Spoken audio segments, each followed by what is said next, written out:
Right. వ్యాకరణ పరిభాష ఇది కూడా మరి వ్యాకరణాంశాల్లో భాగంగా చివరి టాపిక్. పరితః భాషంతే ఇతి పరిభాషః. పరితః భాషంతే ఇతి పరిభాషః అని నిర్వచనం. వ్యాకరణ శాస్త్రానికి సంబంధించిన సాంకేతిక పదాలని వ్యాకరణ పరిభాష అని అంటారు. వ్యాకర్తలు వ్యాకరణ శాస్త్రాల్లో సంజ్ఞా పరిచ్ఛేదం పేరిట సంజ్ఞ లేదా పరిభాషను గురించి వివరించడం జరిగింది. ఓకే ఇక్కడ సంజ్ఞా పరిచ్ఛేదం అని అంటే ఇది బాల వ్యాకరణంలోని మొదటి పరిచ్ఛేదం. సంజ్ఞ అంటే గుర్తు. త్రిలింగ దేశ వ్యవహార సిద్ధమైన భాషను దేశ్యం అని అంటారు. ఇదే సంజ్ఞా పరిచ్ఛేదంలో ఉన్నాయి. ఆ త్రిలింగాలు ఏంటంటే శ్రీశైలం, ద్రాక్షారామము, కాళేశ్వరం. శ్రీశైలము, ద్రాక్షారామము, కాళేశ్వరం. తర్వాత సంస్కృత భాష దేవభాష, గీర్వాణ భాష, తల్లి భాష, మూల భాష, ఆది భాష, రాజభాష, సురభాష అనేటువంటి పేర్లు ఉన్నాయి. తల్లి సంస్కృతము ఎల్ల భాషలకు అని ప్రసిద్ధి. సంస్కృత భాషకు అక్షరాలు ఏంటంటే 50. సంజ్ఞా పరిచ్ఛేదంలో ఉన్నటువంటి ఇవన్నీ. ప్రాకృత భాషలు మాగధి, పైశాచి అని 14 రకాలు. ప్రాకృతానికి అక్షరాలు 40. సంస్కృత అక్షరాలు లేనిది అచ్చతెనుగు. అచ్చతెనుగు భాషకు అక్షరాలు 36. తెలుగు భాషకు అక్షరాలు 56. అవి 3 రకాలు: అచ్చులు, హల్లులు, ఉభయాక్షరాలు. అచ్చులేమో 16, హల్లులేమో 37, ఉభయాక్షరాలు 3. అచ్చులు 16, వీటికే స్వరాలు, ప్రాణాలు అనేటువంటి పేర్లు కూడా ఉన్నాయి. ఇతర అక్షరాల సహాయం లేకుండా వాటంతరవే పలుకుతాయి. ఆ నుండి అ వరకు ఉన్నటువంటి అక్షరాలు ఇవి 16. హల్లులు 37, 40 కాదు 37. వీటికే వ్యంజనాలు, ప్రాణులు అని పేరు. కకారం నుండి హకారం వరకు గల అక్షరాలు ఏంటివనంటే హల్లులు. అచ్చులు, హల్లుల ధర్మాలు కలిగినవి ఉభయాక్షరాలు. అవి 3, 0, అర 0, విసర్గ. హస్వాలు ఏకమాత్రిక కాలికాలైన అక్షరాలు. మాత్ర అంటే ఒక చిటిక వేసినంత సమయము. ఒక మాత్రకాలంలో ఉచ్చరించబడేవి అశ్వాలు. పొడుగుగా పలికేటువంటి అక్షరాలు ద్విమాత్ర కాలికాలు. 2 లేదా అంతకన్నా ఎక్కువ మాత్ర కాలంలో ఉచ్చరింపబడేవి దీర్ఘాలు. 3 మాత్రల కాలంలో పలికేవి అక్షరాలు. వంకరంగా పలికేటువంటి అక్షరాలు వక్రాలు. అవే అశ్వవక్రాలేమో ఏవో, దీర్ఘవక్రాలేమో ఏవో. మిక్కిలి వంకరగా పలకబడేటువంటి అక్షరాలు ఐ, ఔ. సరళాలు సులభంగా పలికేటువంటి అక్షరాలు గజలదబ్బ. వీటికే నాదాలు అని పేరు. కఠినంగా పలకబడేటువంటి అక్షరాలు కొంత గట్టి ప్రయత్నం ద్వారా పలికేవి. మరి వీటికే శ్వాసాలు అని పేరు. ఇవి కచనతప. పరుషాలు పరుష సరళాలు కానివి. వ్యాకరణ కార్యాల్లో ఎటువంటి మార్పులు లేక స్థిరంగా నిలిచి ఉండేవి స్థిరాలు. కానుండి హ వరకు ఉన్నటువంటి మొత్తం అక్షరాలు. ఇవన్నీ మన వర్ణమాలలో వచ్చినాయి. అందుకనే మామూలుగా చెప్పుకో బొత్తుల. వర్గాలు ఇవి 5 రకాలు. వర్గం అంటే సమూహం. 5 5ల 25. మొత్తము 25 అక్షరాలు ఉన్నాయి. ఇది కవర్గం, చవర్గం, టవర్గం, తవర్గం, పవర్గం. కవర్గంలో అక్షరాలు కక్క, గగ్గ, ఇన్య. చవర్గంలో అక్షరాలు చచ్చ, జజ్జ, ఇని. టవర్గంలో అక్షరాలు టట్ట, డడ్డ, నా. తవర్గంలో అక్షరాలు తత్త, దద్ద, అన్న. పవర్గంలో అక్షరాలు పప్ప, బబ్బ, మా. వర్గ యుక్కులు. యుక్కు అంటే జత లేదా సరిస్థానం అని అర్థం. వర్గాలలోని 2 మరియు ద్వితీయ మరియు చతుర్థాక్షరాలను వర్గయుక్కులు అంటారు. ఇవి మొత్తము 10 అక్షరాలు. ఖ, ఘ, చ, ఝ, ట, ఢ, త, ద, ప, భ. ఇవి వర్గయుక్కులు. అనునాసికాలు ముక్కు సాయంతో పలికే అక్షరాలు. 5 వర్గాలలోని చివరి అక్షరాలు ఇన్య, ఇని, అన, నా, మ. తర్వాత స్పర్శాల విషయానికి వచ్చినట్లయితే ఉచ్చారణలలో ముఖయంత్రంలోని భాగాలలో గట్టి ప్రయత్నం వల్ల వెలువడేటువంటి అక్షరాలు ఈ 25 అక్షరాలన్నీ స్పర్శాక్షరాలే. అంతఃస్రాలు స్పర్శాలకు ఊష్మాలకు మధ్య ఉండేటువంటి అక్షరాలు ఇవి 4. యారాలావ. గాలి ఊది పలకబడేటువంటి భూష్మాలు ఇవి 4. శేష, సావ. ధృతం నకారము అవసరం లేకపోతే లోపిస్తుంది. ఇది కూడా సందులలో చెప్పినాను. ధృతభక్తికం ధృతము చివరగా కలిగినటువంటి పదం. అనెను, కనెను, నన్ను, నా చేతను. కళలు ధృతభక్తికాలు కానటువంటి శబ్దాలు కళలు. అంటే చివర నకారం లేనటువంటి పదాలు. రాముడు, విష్ణువు, గోడ, మేడ. కంఠ్యాలు కంఠంలో నుండి పుట్టినవి. తాళవ్యాలు తాలువు నాలుకల యందు పుట్టేటువంటివి. అకుహ విసర్జనీయానం కంఠహ అని అంటాడు. ఇవి కూడా వర్ణమాలలో చెప్పడం జరిగింది. తాళవ్యాలు. మూర్ధన్యాలు మూర్ధంపై నుండి పుట్టేటివి. రుటు రసానం మూర్ధ. దంత్యాలు లుతులా సానాం దంతః తాళ్ళ స. ఓష్ట్యాలు పెదవుల నుండి పుట్టేటువంటివి. ఉప్పు పద్మనీయానం ఓష్ట. వర్ణమాలలో ఉంటాయి. కంఠతాళవ్యాలు ఎదైతో కంఠతాలుగు ఏ ఐ. కంఠోష్ట్యాలు ఉదవుతో కంఠోష్ట. దంతోష్ట్యాలు ఒకారస్య దంతోష్ట వా ఓ ఇవన్నీ. ఉపద తుది వర్ణానికి ముందు ఉన్నటువంటి వర్ణం, ఒక పదంలో చివరి నుండి రెండవ వర్ణం. ఇప్పుడు ఉపద అని అంటే విరించి అనేటువంటి పదం ఉంది. ఈ విరించి అనేటువంటి పదంలో చివరి నుండి రెండవ వర్ణం, చివరి నుండి రెండవ వర్ణం అని అంటే ఇక్కడ చు ప్లస్ ఈ అనేటువంటిది ఉంది. చు ప్లస్ ఈ ఉంది అంటే చివరి నుంచి రెండవది అని అంటే చు. అంటే ఈ విరించి అనేటువంటి పదంలో ఉపద ఏందనంటే చు. తత్సమాలు అని అంటే సంస్కృత ప్రాకృత భాషా పదాలతో సమానమైనవి, వీటికే ప్రకృతులు అని పేరు. హరిహి అనేటువంటి పదానికి తత్సమ ఏమవుతుంది, హరి అవుతుంది. రామ అనేటువంటి పదానికి ససమము రాముడు. సంస్కృత ప్రాకృత తుల్యంబగు భాష తత్సమము.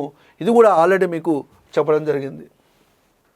దేశం త్రిలింగ దేశ వ్యవహార సిద్ధంబగు భాష దేశం.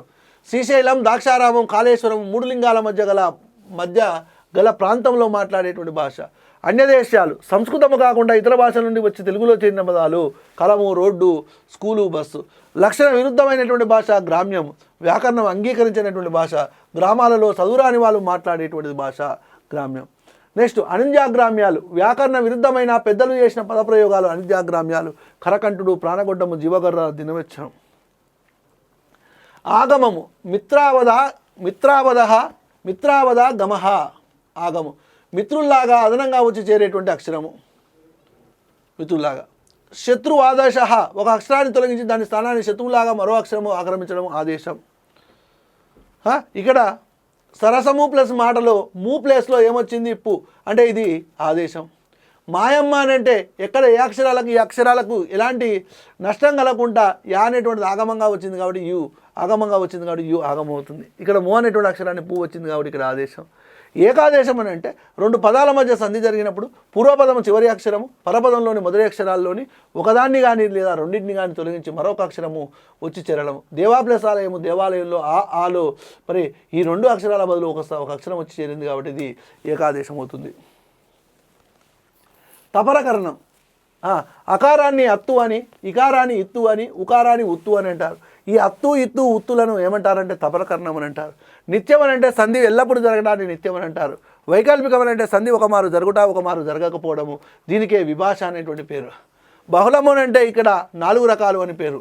ఒకటి నిత్యము, ఇంకొకటి నిషేధము, 3 వైకల్పికము, 4 అన్యవిధం. నిత్యానికే మరొక పేరు ప్రవృత్తి, నిషేధానికి అప్రవృత్తి అనేటువంటి పేరు, వైకల్పికానికే విభాష అని పేరు, అన్యవిధానికే మరొక కార్య ప్రవృత్తి అనేటువంటి పేరు ఉంది.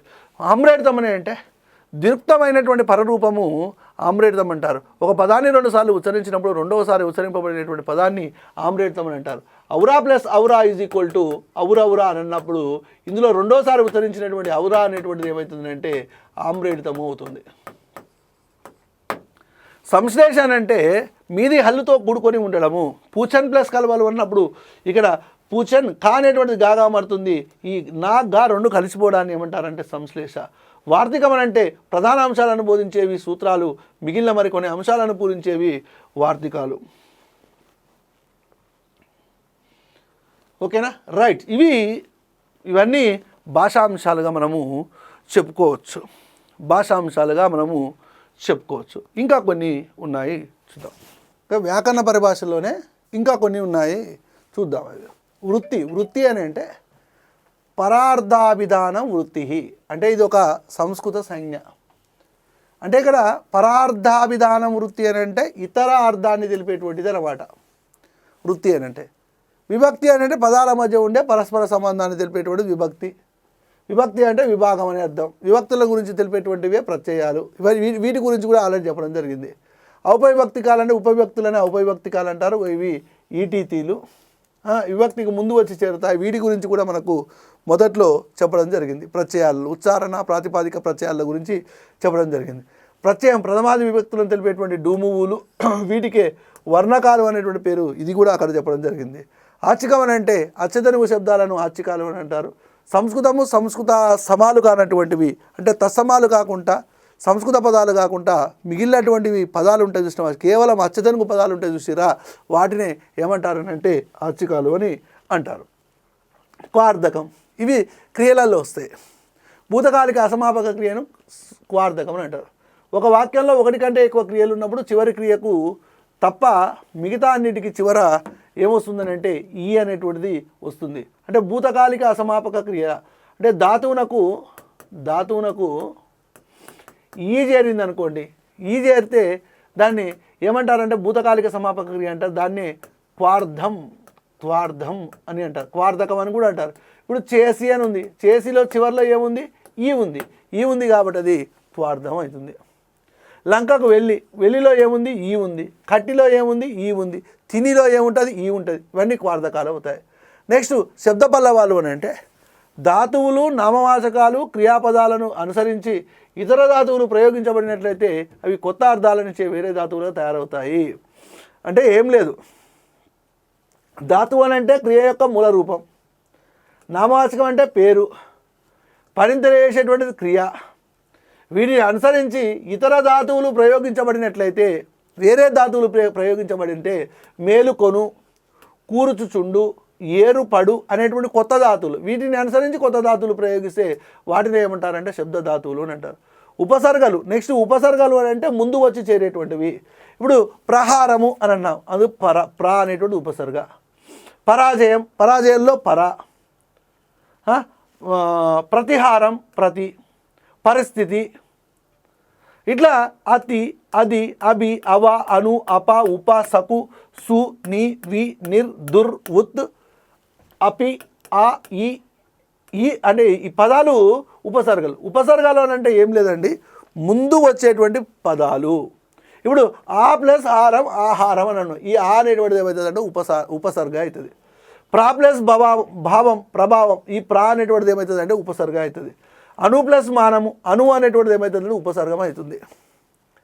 ఓకే, నెక్స్ట్ సమానాధికరణం అని అంటే ఇది సమాసాలలో వస్తుంది. విశేషణానికి విశేషంతో సమానం చేయడం సమానాధికరణం. దీనికి కర్మధారయం అనేటువంటి పేరు కూడా ఉన్నది. దీనికి ఏం పేరు ఉన్నది, కర్మధారయం అనేటువంటి పేరు కూడా ఉన్నది. ఓకే, ఇవి మన వ్యాకరణ పరిభాషకు సంబంధించినటువంటివి. ఇంకా వ్యాకరణ పరిభాషలో తెలుసుకోవాలని అంటే సందులలో వ్యాకరణ పరిభాష ఉంటుంది, ఆల్రెడీ అక్కడ చెప్పిన. సమాసాలలో వ్యాకరణ పరిభాష ఉంటుంది, క్రియలలో వ్యాకరణ పరిభాష ఉంటుంది, అన్నిట్లలో వ్యాకరణ పరిభాష ఉంటుంది. మరి వర్ణమాలలో, ప్రత్యయాలలో, ఉచ్చారణలో, స్థానాలలో, కరణాలలో, ప్రత్యయాలలో, తదిత ప్రత్యయాలు, కృత్ప్రత్యయాలు, వీటన్నిటిలో మనకు వ్యాకరణ పరిభాష అనేటువంటిది ఉంటుంది. వాటిలో మనము పర్ఫెక్ట్గా ఉన్నట్లయితే ఇది మరి మామూలుగా ఒక టాపిక్ అనేటువంటిది వ్యాకరణ పరిభాష ఉన్నది కాబట్టి ఇక్కడ మనం డిస్కషన్ చేసుకుంటున్నాం.